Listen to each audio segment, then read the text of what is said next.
الله الله الله يا الله الله الله الله يا الله.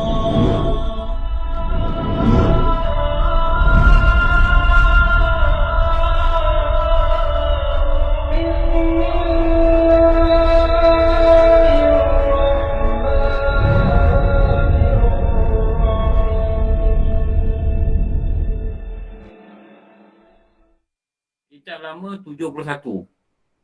Muka surat 71. Okey. Ini sambung ni. Sambung. Jadi yang slide yang lepas, nampak slide tak? Dah keluar Ustaz. Tak keluar. Mana tak keluar?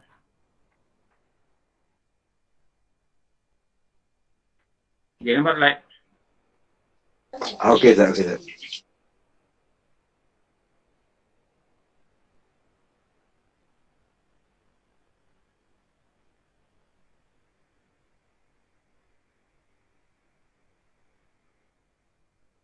Sekejap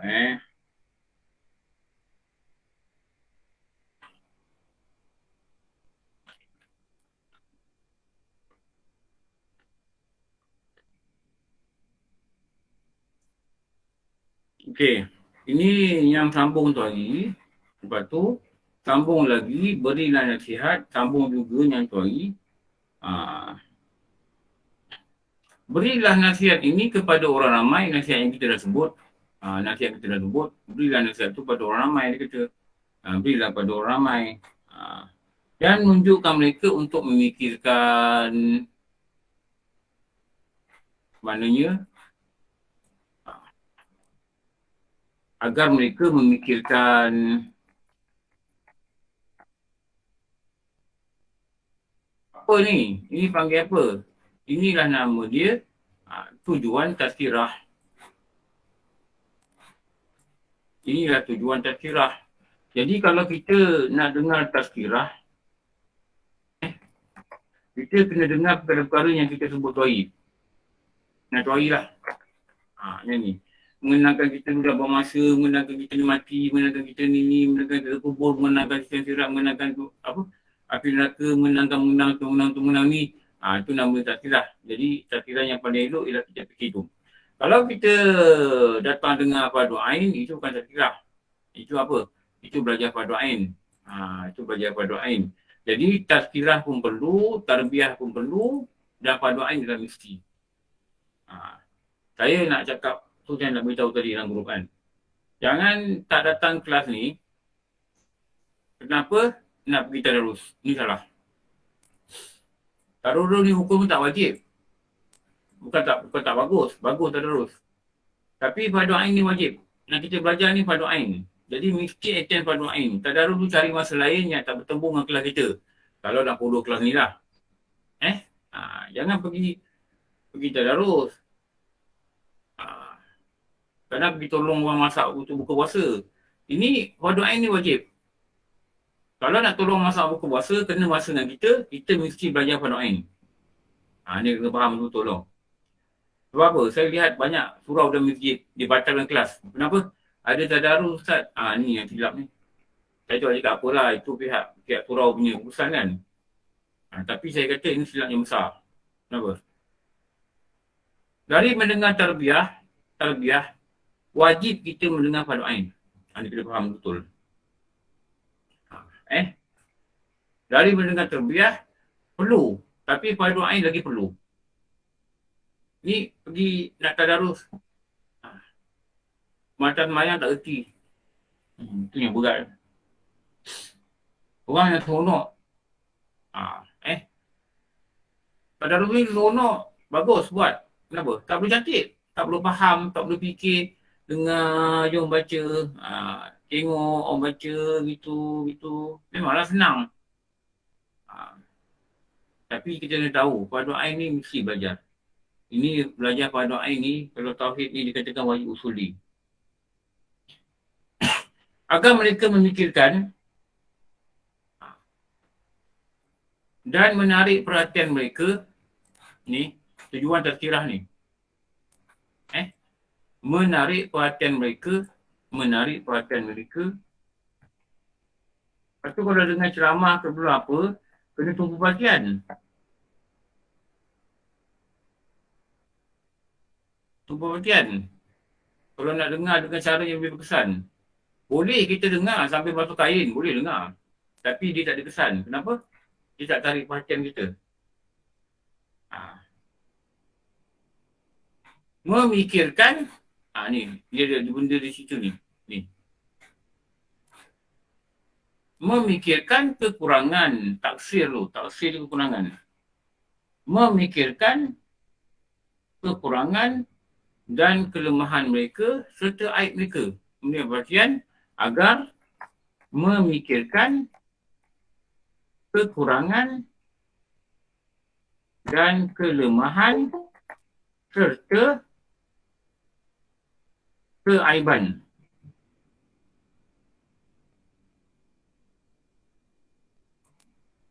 Memikirkan kekurangan dan kelemahan serta keaiban. Aiban ni kurangan lah. Pada diri mereka.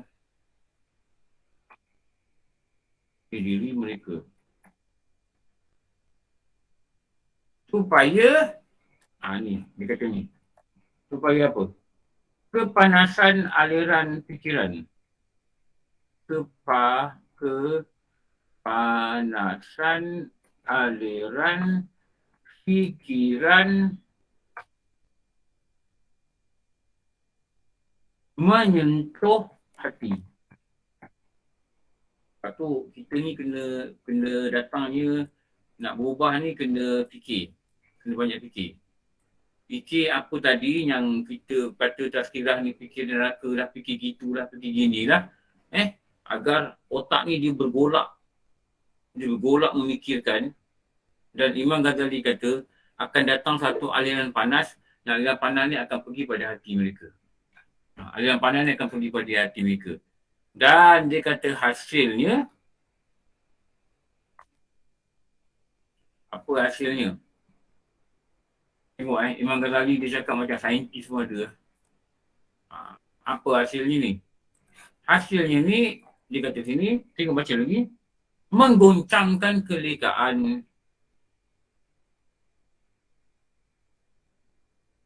Jangan leka, kau jangan leka. Ada orang ada goncang.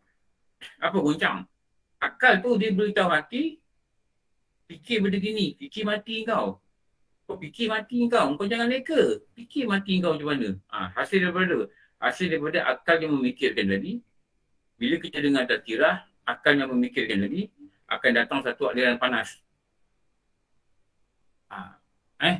Akan datang satu aliran panas. Apa aliran panas? Dia aliran panas itu aliran fikiran dan dia terus sentuh pada hati. Akibatnya menggoncangkan kelekaan.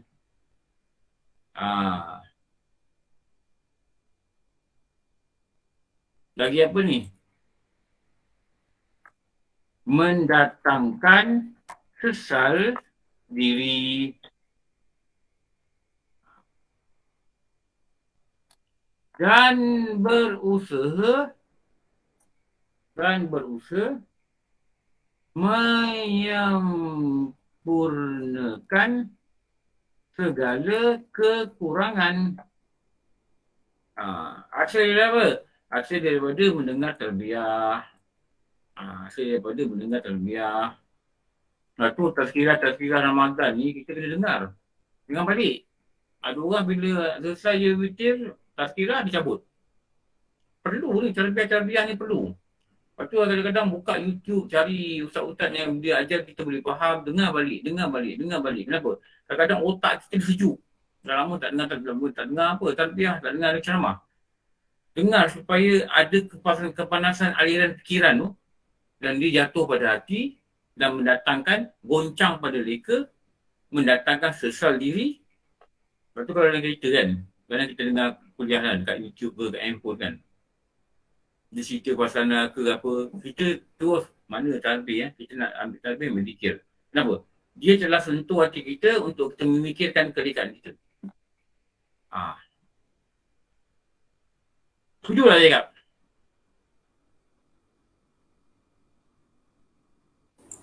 Setuju Ustaz. Setuju Ustaz. Betul Ustaz. Sekadar mampu pada mereka dan mereka kesal pada hari-hari yang berlalu. Dan rasa kesal terhadap hari-hari yang berlalu. Kenapa kesal hari berlalu? Hari berlalu itu dipenuhi dengan lalai. Hari berlalu dipenuhi dengan tak belajar agama. Hari berlalu dipenuhi dengan sibuk pada benda-benda yang lain. Hari berlalu itu diisi dengan amal ibadah, dan amal ibadat ni sebenarnya kalau ikut apa yang dia faham sekarang ni tak sah. Itu datang rasa kesal. Salah. Kadang-kadang bukan tak beramal. Tapi salah. Mandi wajib. Salah, bodoh, tak erti. Itu hari-hari yang berlalu lah. Hari-hari yang berlalu. Jadi bila macam ni, datanglah rasa kesal pada diri dia.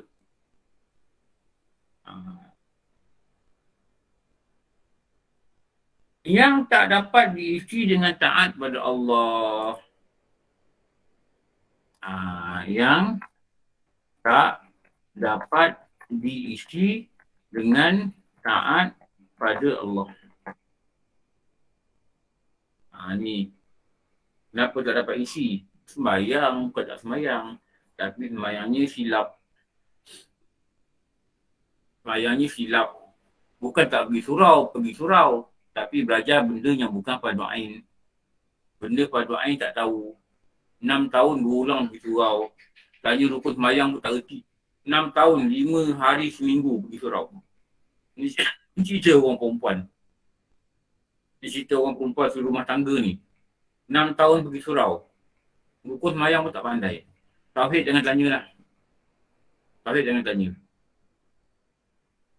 Ini satu kesilapan yang besar. Patutnya kalau 6 tahun, 5 hari seminggu pergi surau, patutnya dah habis fardu ain. Patut dah sahur dah khatam, tauhid dah khatam, fiqh dah khatam, 5 hari seminggu. Patut ada sejam. Fikir kalau kita katalah setahun dan 2 minggu, setahun 2 minggu ada setahun.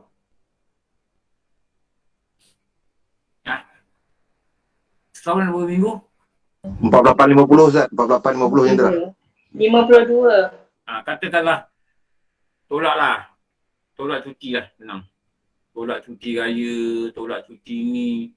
Katakanlah 48 minggu lah. 48 minggu. Kalau kali 5, berapa? 48 kali 5 apa?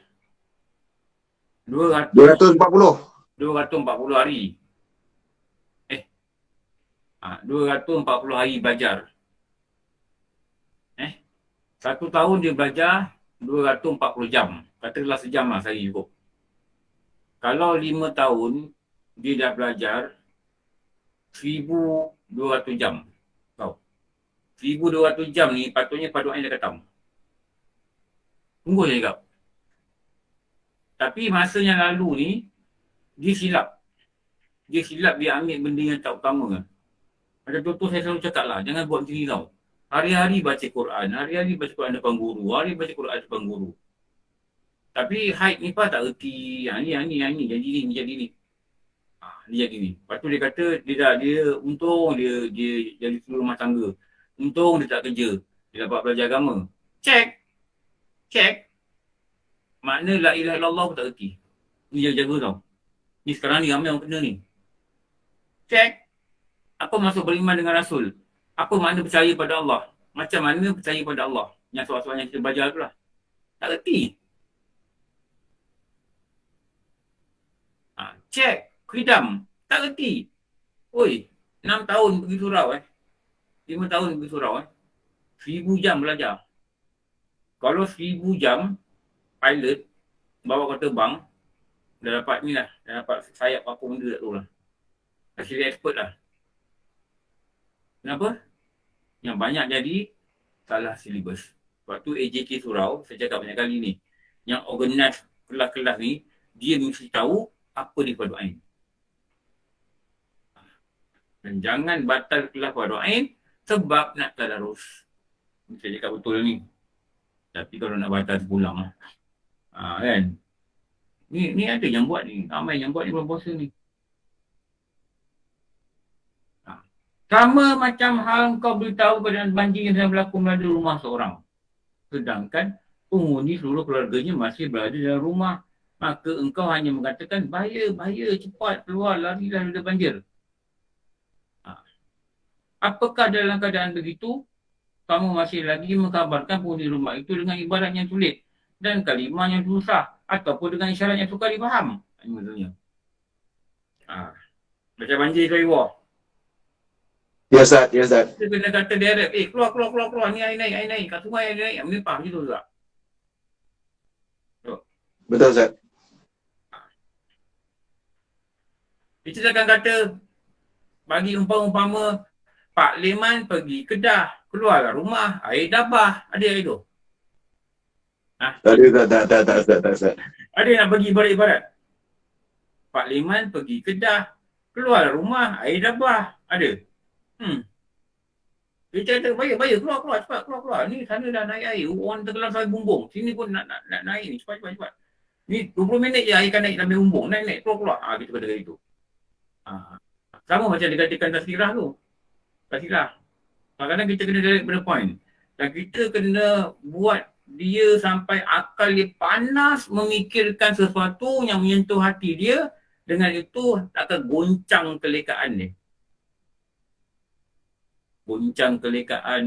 Biar dia balik, dia dengar kita kata apa, dia kesal, lepas tu dia usaha sempurnakan kurangan, lepas tu dia kesal dulu kenapa lah dia ni bodoh sangat ni, tak buat taat pada Allah.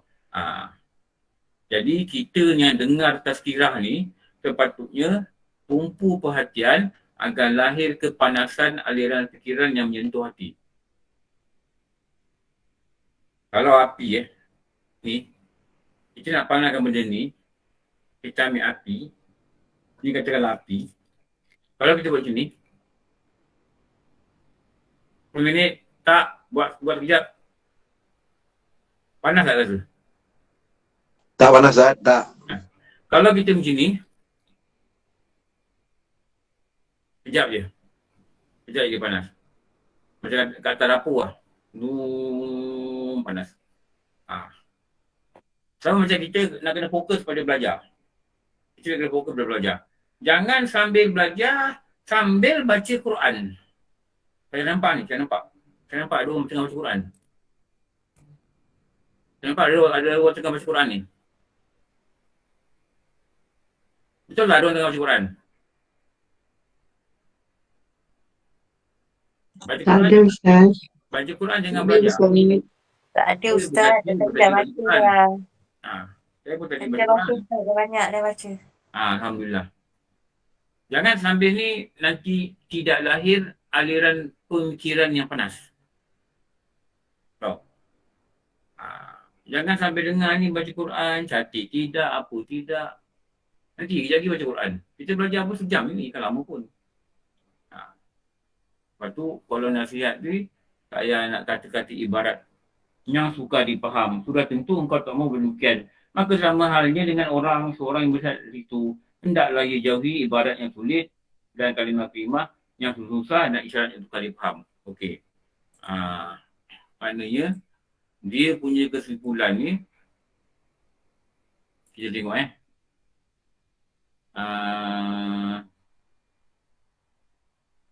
inilah. Ni pada kesimpulan, janganlah menggunakan ibarat dan perkataan yang sukar difaham. Ni.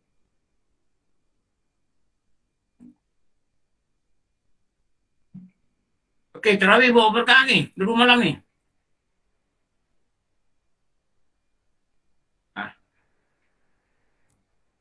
Cuba 20 Ustaz.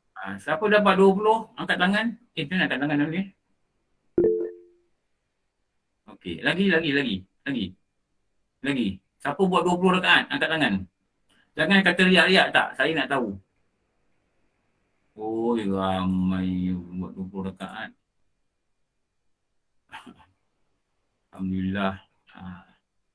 Ni yang pentingnya syukur tak dapat buat 20 rakaat. 20 rakaat. Syukur Ustaz. Syukur Ustaz. Alhamdulillah. Penting syukur. Yang penting tu syukur. Lepas tu saya cakap tadi, jangan rasa yang kita kuat. Tapi rasa ini adalah apa? Allah izinkan. Allah yang bagi kan. Allah yang Allah yang anugerah kita. Bukan sebab kita sihat. Kalau nak kata sihat, Kak Nurida pun tak sihat. Boleh buat 20 rakaat. Kalau nak kata kita kuat, ramai orang ni Ya Ustaz. ramai orang ni sakit. Betul, ramai dalam kita ni kawan kita sakit. Darah tinggi, kencing manis, begitu, begini.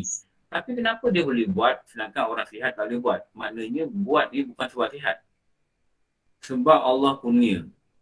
Jadi bila dah itu, kena syukur banyak-banyak. Ya Allah, Engkau yang beri aku nyawa, Engkau yang beri aku nafas, Engkau yang izinkan aku sujud, Engkau izinkan aku rukuk, Engkau izinkan aku bangun takbiratul ihram, Engkau izinkan aku bersalam dan Engkau izinkan aku melafazkan doa-doa yang baik pada bulan-bulan Ramadan.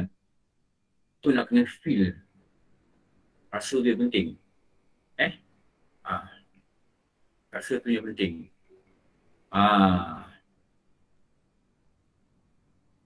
Allah akan bagi lagi 20 rakaat. Allah akan bagi lagi. Kenapa? Bila kita kata ini bukan kita yang kuat.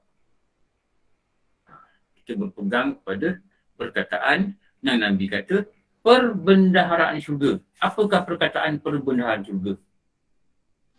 La haula wala quwwata illa billah. La haula wala quwwata illa billah. Okey, nombor 2. Tengok jangan lost tau. Ini nombor 1. Ini nombor 2 yang besar. Ini nombor 2 ada 4 perkara. Ini nombor 1 daripada sini. Dapat tak? Ini 2 out of 4. Ini 1 out of 2. Faham tak? Faham tak ni? Sebab apa? Nanti dekat sini ada 2 out of 2. Ni.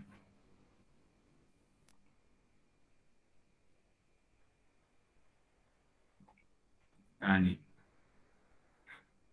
Sini ada 2 out of 2. 2 daripada 2.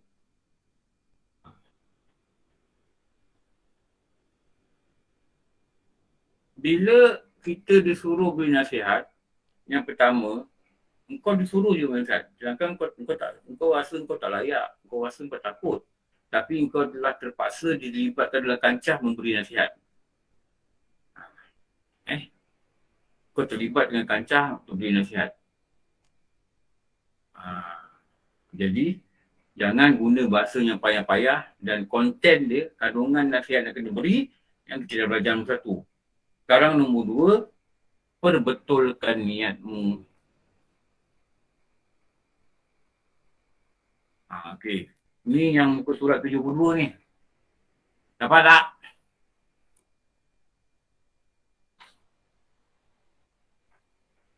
tak garangnya. Mana dia garang? Dapat tak? Dapat tak? Dapat tak? Jangan macam tu. Okey. Jumpa dah ni yang kitab. Ada.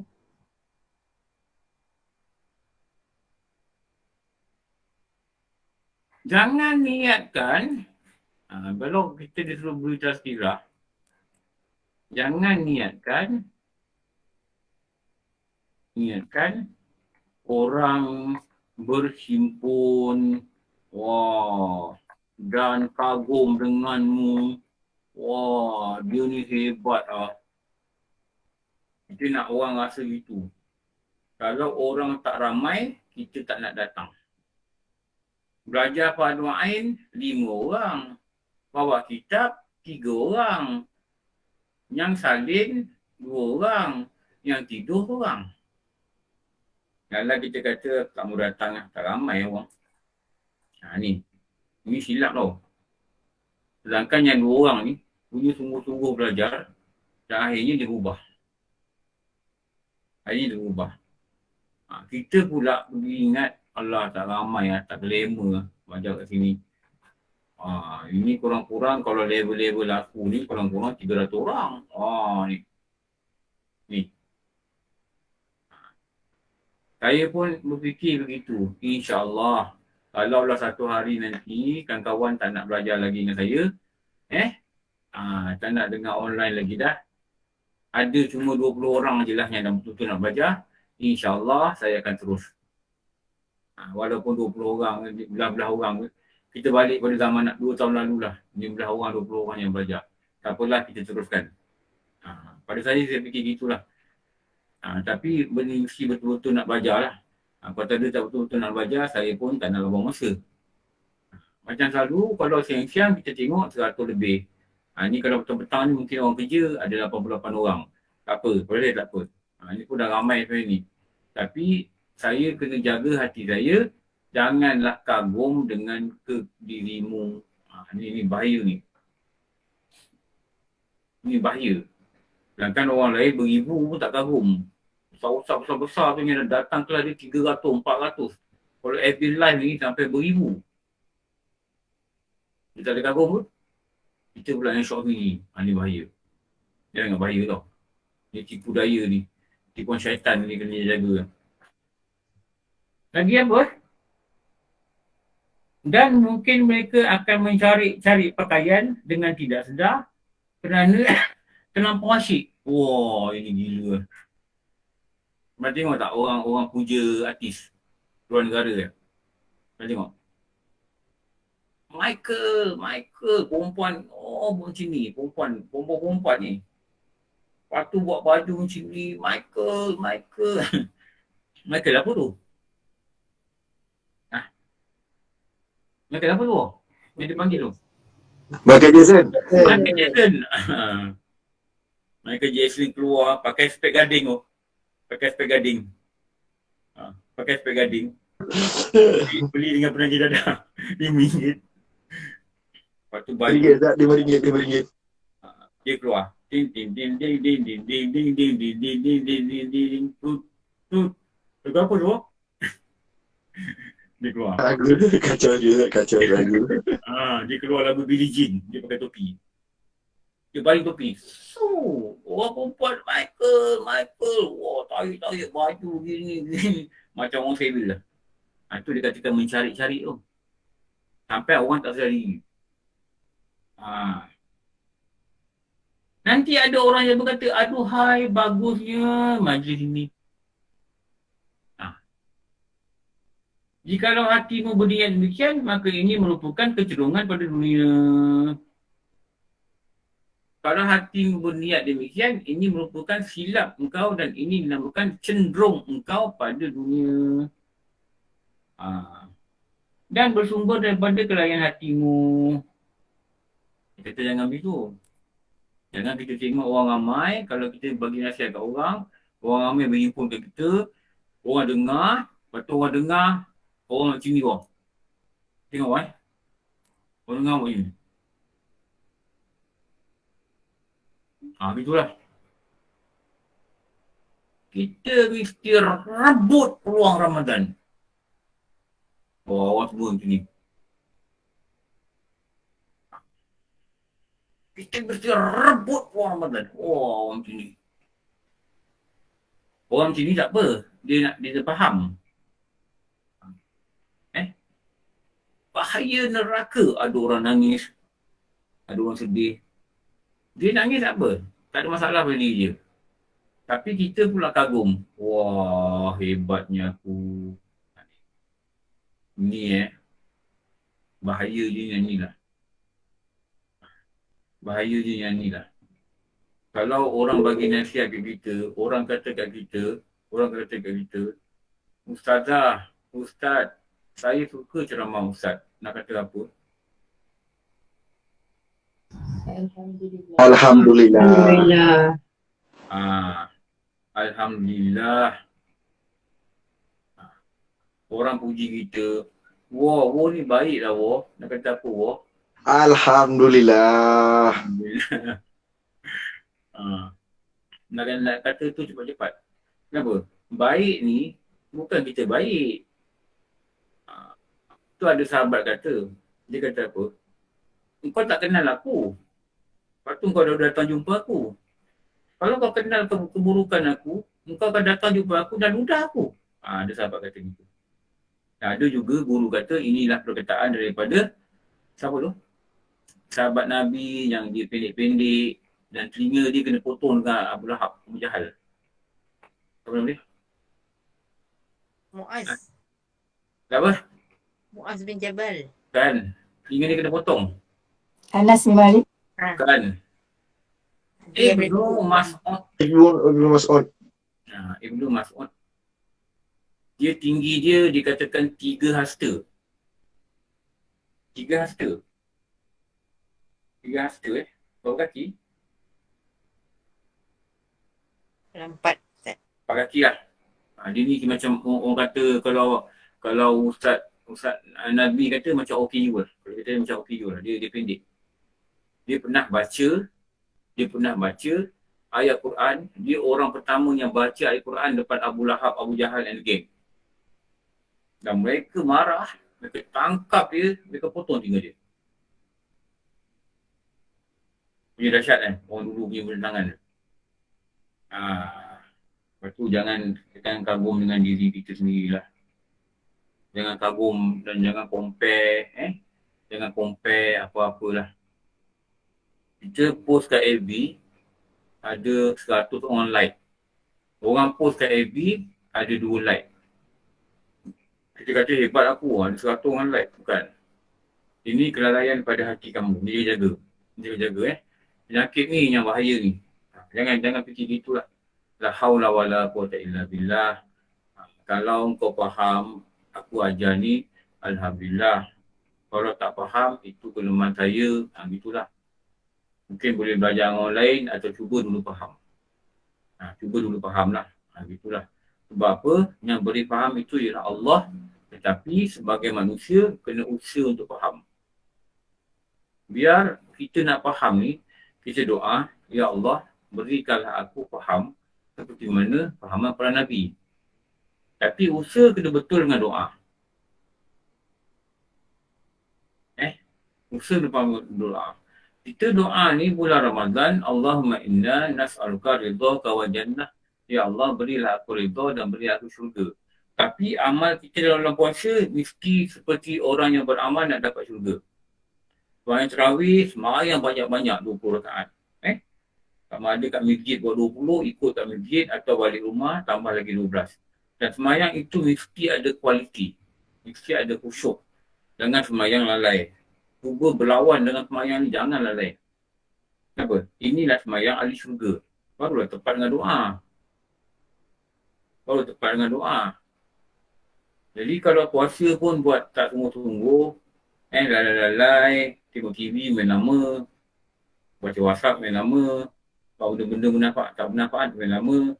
Tapi maknanya doa itu tak seiring dengan apa yang kita buat. Dia mesti seiring. Apa kita buat. Kita nak doa yang baik-baik mati husnul khatimah, kita mesti buat benda-benda baik. Baik seiring lah. Okey. Bahkan hendaklah niatmu dan segala usahamu. Ni. Ini dikatakan pembentukan niat ni. Bahkan, dia kata, apa bahkan? Apa makna bahkan? Apa makna bahkan? Sepatutnya. Bahkan sepatutnya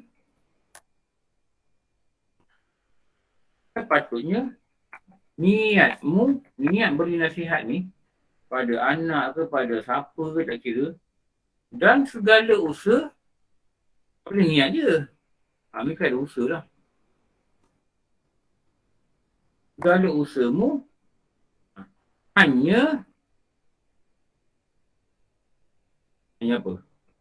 Apa nombor lah. Apa nombor. Yang berubah A senang. Kebanyakan nombor pening je.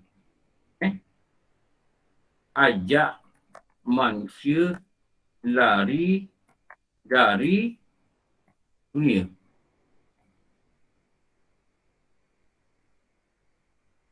B. Ajak manusia dari dunia. Maknanya janganlah terpesona dengan dunia.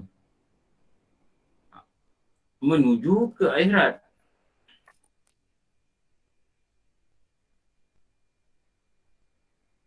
B.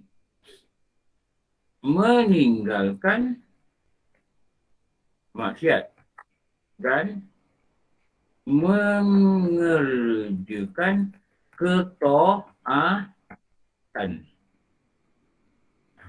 C. Menghilangkan sifat tamak pada dunia. B.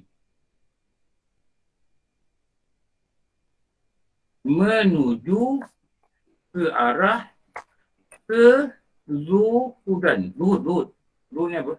Zuhud ni pada dunia. Zuhud ni tak minat pada dunia, tak nampak dunia ni, dia tak jadikan dunia sebagai matlamat. Itu zuhud. Meninggalkan sifat bakhil.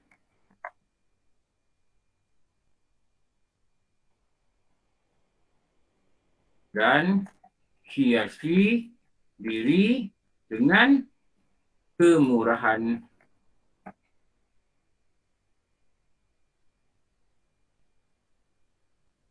E. F. Apa F? Menjadi orang yang waspada. Jadi orang yang waspada pada tipuan dunia. Maknanya dunia ni menipu. G. Melazimi selalulah buat perkara yang takwa. Kepada ketakwaan.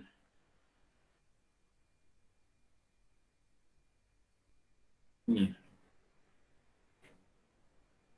Okey.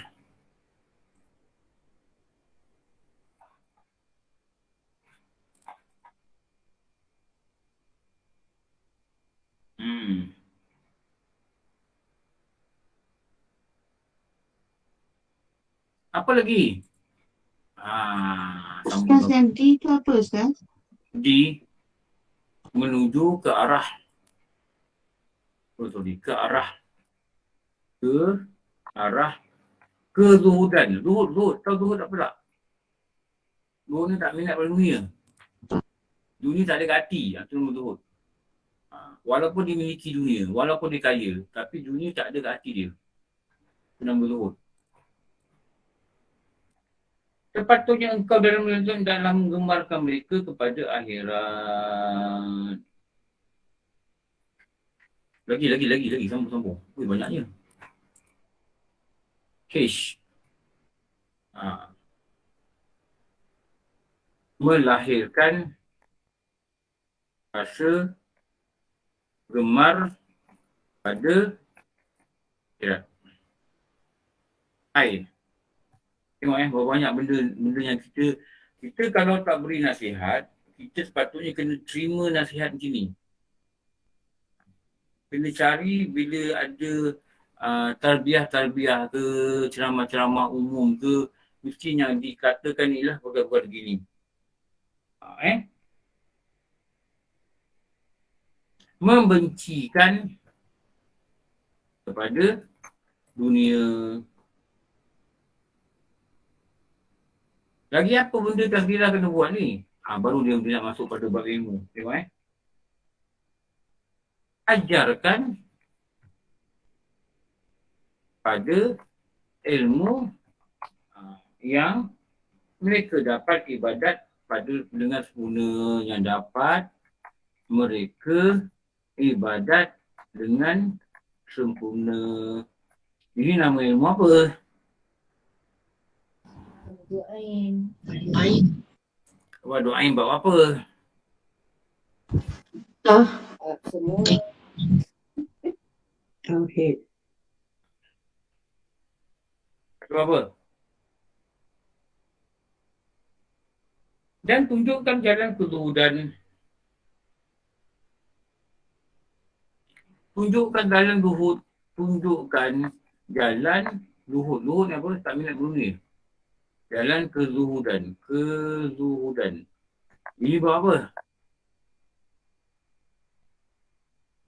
Tasawuf.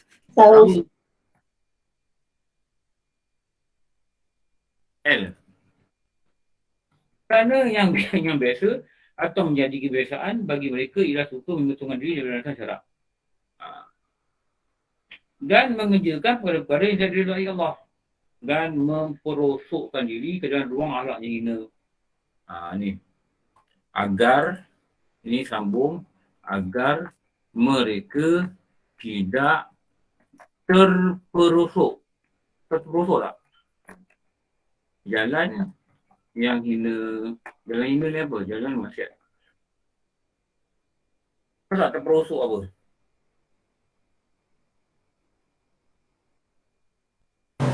Tujuh rumus. Tujuh rumus. Lepas tu nak cakap apa? Campakkan hati mereka akan rasa takut dan bimbang.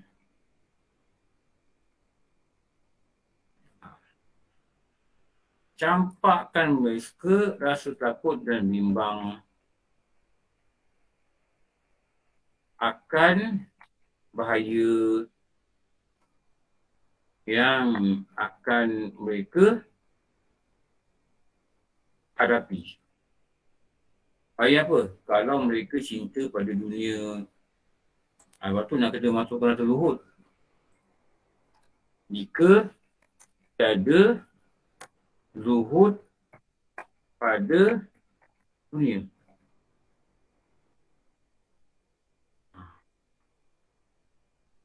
Barangkali dengan cara demikian hati mereka akan berubah dan cara mereka akan bertukar kepada keadaan yang lebih baik.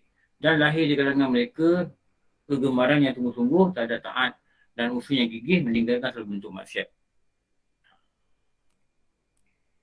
Okey. Ni tengok ni. Inilah kaedah. Ni. Ni. Ni. Dua ni. Inilah cara, inilah kaedah menasihati agar mereka sungguh dalam ketaatan dan meninggalkan segala bentuk maksiat. Ni. Ini dua kaedah ni.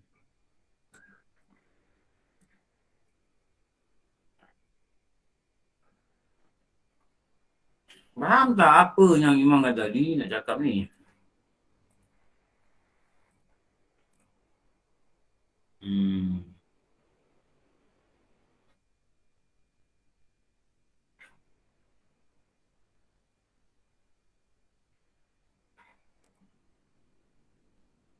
Maka inilah cara nasihat yang sebenar. Inilah cara nasihat sebenar. Inilah cara dia kalau engkau terpaksa terjun dalam gelanggang nasihat. Inilah yang kau perlu nasihatkan. Dan apa jua nasihat yang tidak memiliki ciri seperti ini, maka ia merupakan satu bala bagi orang yang berkata. Kalau cakap benda lain, itu dikatakan bala bagi orang berkata. Kenapa? Dia bukanlah dinamakan tazkirah. Lepas tu, berilah nasihat. Moga-moga nasihat ni dia ada manfaat kepada orang mukmin. Berilah nasihat supaya nasihat ni boleh manfaat kepada orang mukmin. Kita harap-harap gitulah. Dan kita yang menerima nasihat, mendengar nasihat, niatlah supaya kita ni berubah. Tu. Bahkan ia merupakan lembaga dan syaitan yang akan menyusulkan makhluk yang sebenar. Sedangkan bahawa mereka berjurang kebinasaan. Maka wajiblah kata orang ramai bahawa mereka lari daripadanya. Kerana apa yang dirosakkan oleh orang ini adalah rusak agama. Mereka lebih banyak daripada apa yang dapat dilakukan oleh syaitan. Dan pihak penguasa wajib menurunkannya dari atas mimbar. Dan wajib menahannya dan menurunkan nasihatnya. Kerana menegah orang seperti ini termasuk dalam kategori al-amru bil ma'ruf wan nahyu anil munkar. Menyuruh kebaikan dan melarang dari kemungkaran. Tu kalau nasihat-nasihatnya tak bagus ni, saya dengar. Dan nasihat ni mesti kita ni lah untuk kita berubah. Okey. Sekarang ni, ini 2 daripada 4. Yang ni. Sekarang ni kita nak pergi yang mana? Kita nak pergi 3 daripada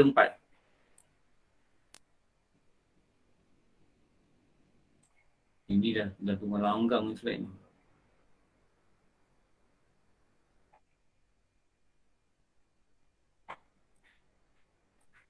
Okey.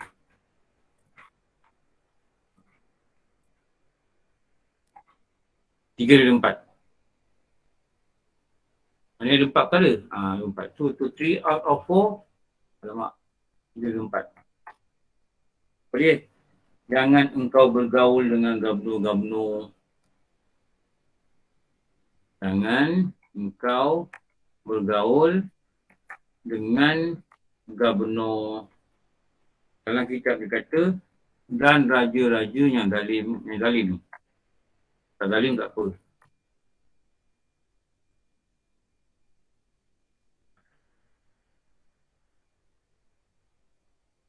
Lepas tu jangan bergaul. Lepas tu jangan lihat mereka. Tengok pun tak boleh. Dan jangan duduk dalam majlis mereka. Apa? Pemerintah-perintah, gubernur-gubernur, raja-raja yang zalim. Yang zalim. Kerana bergaul dengan mereka merupakan satu penyakit yang besar. Dia kata gitu. Kalau engkau terpaksa, sama juga tadi. Jadi kita tak suka nak beri nasihat orang. Kalau kita takut, kita pun tak boleh nak buat. Tapi kalau terpaksa nak beri nasihat, berilah nasihat cara yang diberi panduan tadi. Kalau engkau terpaksa duduk dengan mereka. Apa ni? Mereka siapa ni? Raja atau gubernur yang zalim. Pemerintah lah ni kau. Jangan sekali-kali menyanjung mereka. Kerana Allah Ta'ala benci apabila orang fasik atau orang zalim dipuji. Dan siapa yang mendoakan panjang umur bagi mereka, bermakna ia telah suka masyarakat itu terus dikerjakan atas muka bumi. Ni. Dan jangan doakan panjang umur. Kenapa? Dia zalim. Zalim apa? Dia buat dosa. Dia minum arak ke apa benda dia buat dosa. Kerana ini bermakna engkau suka maksiat terus berlaku. Berapa? Dia panjang umur dia buat maksiat.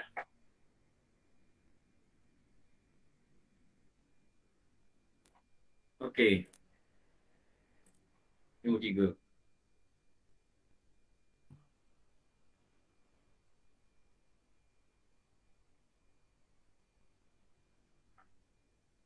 Nombor 4. Ustaz, ayat akhir tu tak faham Ustaz. Bermakna engkau maksiat terus berlaku. Kau suka kata orang zalim ni pergi doa panjang umur untuk dia. Ni, nombor 3. Nombor 4. Engkau kata apa? Jangan engkau terima apa-apa hadiah dari mereka. Mereka ni siapa? Gubernur atau raja yang zalim.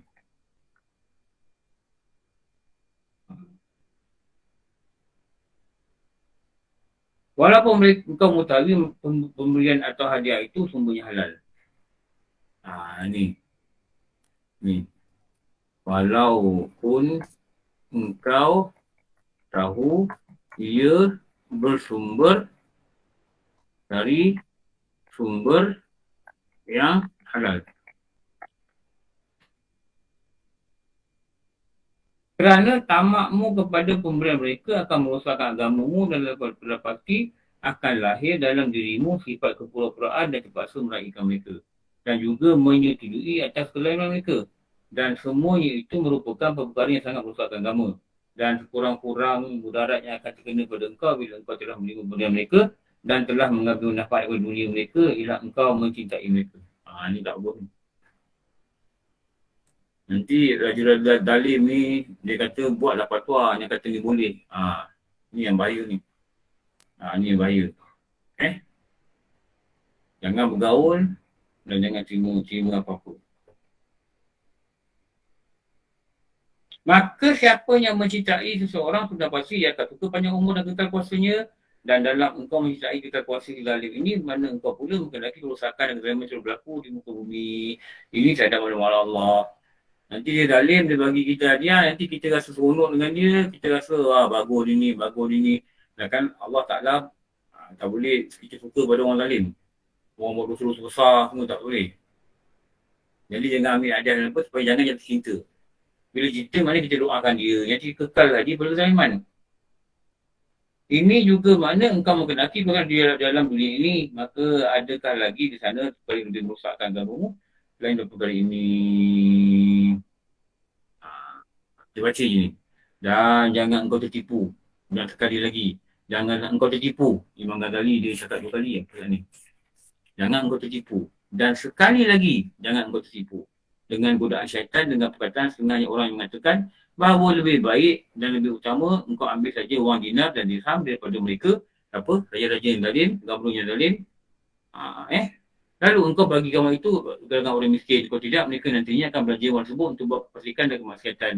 Jadinya lebih baik engkau ambil saja wang itu, lalu engkau lekatkan atau engkau bagikan kepada orang lain.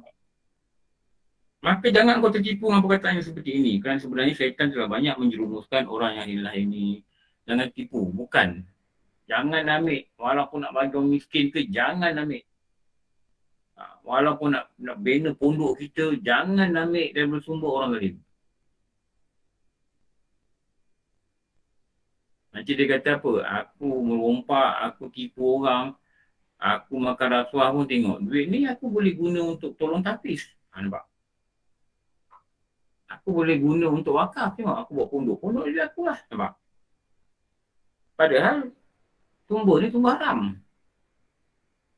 Dan kita pun rasa seronok dengan dia. Kita berdoakan dia. Kalau kita tak tahu dia ni zalim, dia ni buat dosa besar, aku lain.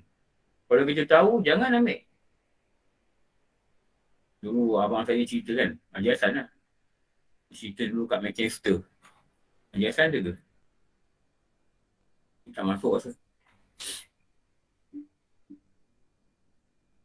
Dia cerita dekat Manchester lah, masa dia belajar kat UC tu. Ada orang Arab ni, dia nak bagi duit pada masjid. Ada orang nak bina masjid. Habis tu AJK ni, dia datang dekat pengungsi AJK ni, bagi duit. AJK dia kata, we cannot receive your money. We cannot receive your money. Sebab you punya kedai ada jual arak, dia kata. Menangis orang ni, dia kata. Dia nak bagi juga? Tak. Macam dalam bukti tu. Tengok. Ini kedai jual macam-macam lah, termasuk juara lah. Ni. Okey. Maka jangan engkau tertipu perkataan kucing ini. Sebenarnya syaitan telah banyak menjerumuskan orang dengan hilang ini. Macam lah saya cakap. Ada orang nak dapat projek, terpaksa bagi duit rasuah. Dia kata, kalau aku tak bagi duit rasuah, aku tak dapat kerja, aku tak boleh bayar gaji budak-budak ni. Kerja-kerja dia lah. Kamu juga lebih kurang macam ni. Aku duit rasuah ni aku ambil, tapi kembali ada sebagainya aku bagi orang miskin. Nampak? Ni tertipu. Tak boleh. Tak boleh ambil. Kalau tanpa duit rasuah ni kita boleh menyumbang, saya nyumbang. Habis cerita. Okey. Nanti minggu depan, insyaAllah, kita sambung muka surat 76, kerjakan 4 perkara. Nasihat akhir ni, 24, lepas tu 25 doa. Lepas tu ambillah kitab ni. Ambillah kitab ni.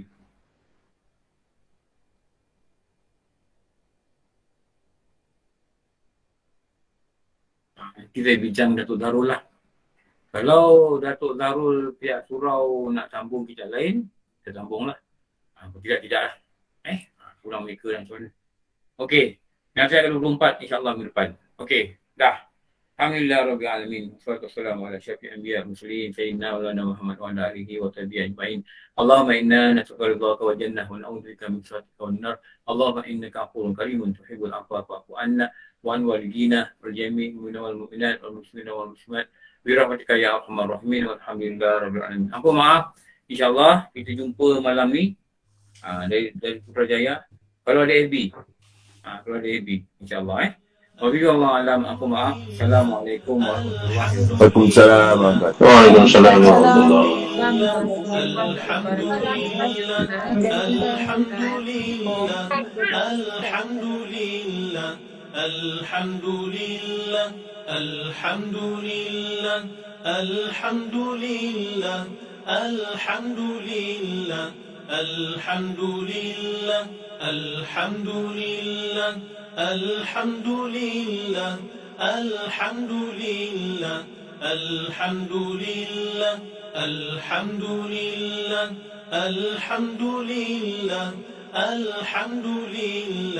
Alhamdulillah.